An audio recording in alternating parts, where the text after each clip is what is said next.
Today, our discussion is all about easy way to understand margin of safety. So, margin of safety principle was popularized by British-born American investor Benjamin Graham, who was known as the father of value investing. He popularized the book, The Intelligent Investor, and his principle of investing safely and successfully continue to influence the investors today. Margin of safety also means safety margin. So what's its importance? Margin of safety refers to the difference between the actual sales and break-even sales. So managers can utilize the margin of safety to know how much sales can decrease before the company or a project become unprofitable.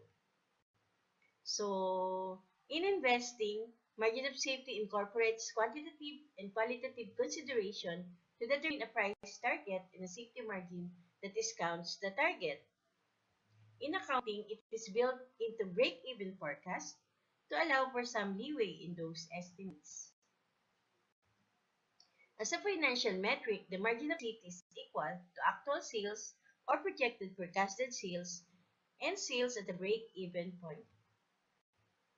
It is sometimes reported as a ratio in which the aforementioned formula is divided by current or forecasted sales to yield a percentage value.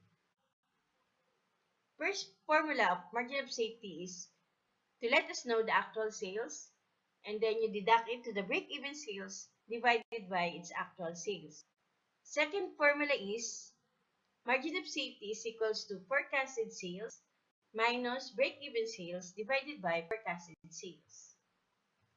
Next, we can also determine the margin of safety by deducting the 100% into the percentage of break-even point. So, margin of safety in dollar. So, how can we get it? So, we need to know first the actual sales, and then you deduct the break-even sales. Formula is needed to remember before we compute the margin of safety is the contribution margin ratio is equals to contribution margin divided by net sales. And next is the break-even point, which is we need to divide the total fixed cost divided by its total contribution margin. And the break-even sales is equals to total fixed cost divided by the contribution margin ratio, which is the first formula. Next. So, we have here the example on how to get the margin of safety. So, the example here is we have 2 million sales, we have the variable cost of 970,000, and we have the fixed cost of 480,000. So, first that we need to do is to compute first your net income. So, we have the sales minus the variable cost is equals to contribution margin. So, when we deduct 2 million minus 970, so we have 1,030,000. And then we need to deduct the fixed cost of 480,000 in order to get the operating profit of 550,000. Second is to compute your contribution margin ratio.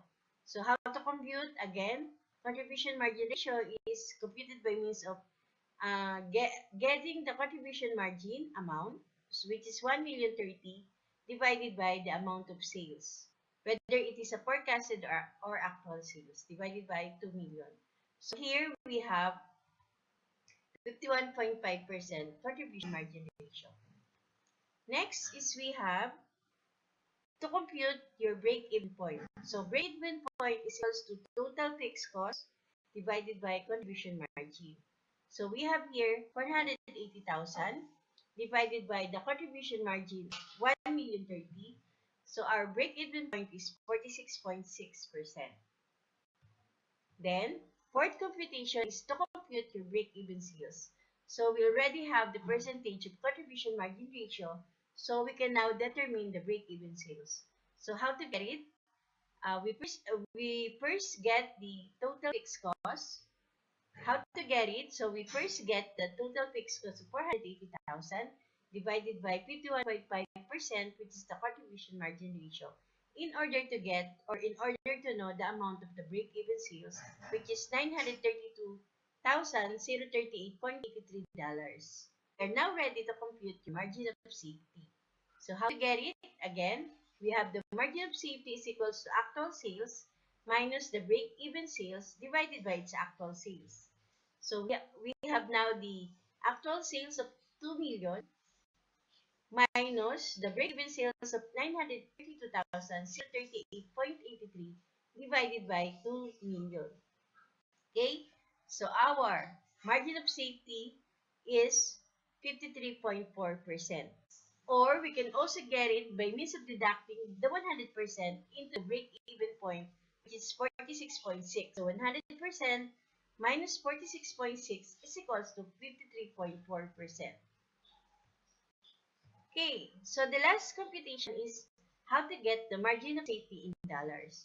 So it's very easy.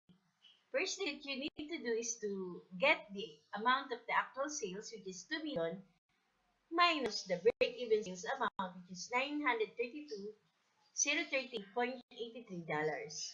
So our margin of safety in dollars is $1,067,961.17. Okay, so this is the end of our topic about margin of safety.